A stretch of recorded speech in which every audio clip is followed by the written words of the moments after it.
Welcome back. This morning we are speaking about Alzheimer's disease. It's not just a medical problem, it is a public health issue.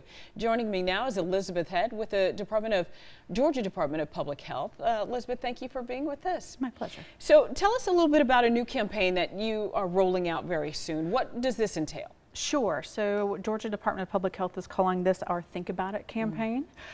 We will be using a combination of social media, radio spots, going on wrapping buses, if you will. And we really want the public to think about it. So are you having trouble walking or driving places? Do you get lost frequently?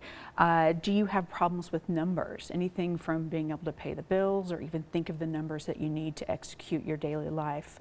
And do you struggle to communicate? Do you struggle with completing words, thinking of the phrase that you need to do? Those things that make us have trouble connecting with people. So our goal here is to have folks think about what could be a risk factor for Alzheimer's or a related dementia and do something about it. Right, because not just for them, but also maybe a loved one, a family member as well. So Absolutely. You really want the public to participate in this? We do.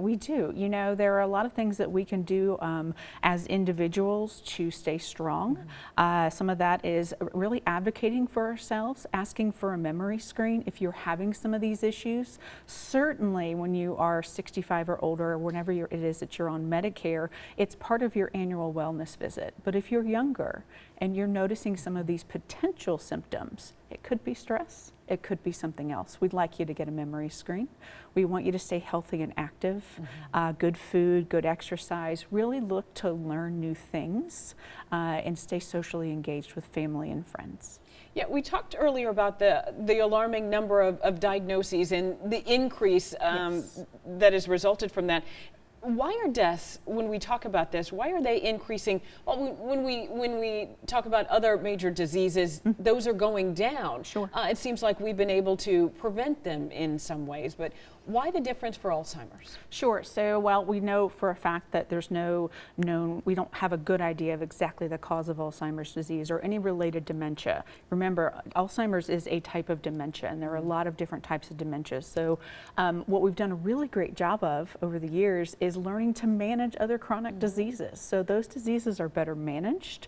You know, you can reduce symptoms to practically non-existent for things like diabetes or, you know, heart-related diseases if you really carefully manage and pay attention to what your doctor's saying. We don't have that for Alzheimer's disease. So folks are living longer. They're living longer with the disease, and we're better managing other chronic conditions. And we do want to talk about the caregivers as well, because we cannot forget about them. Absolutely.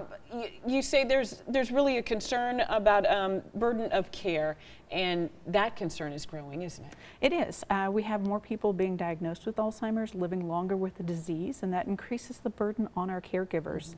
You know, our caregivers often are still caring for children in the home, and then they're caring for a parent or a loved one or a spouse that is now diagnosed with this disease.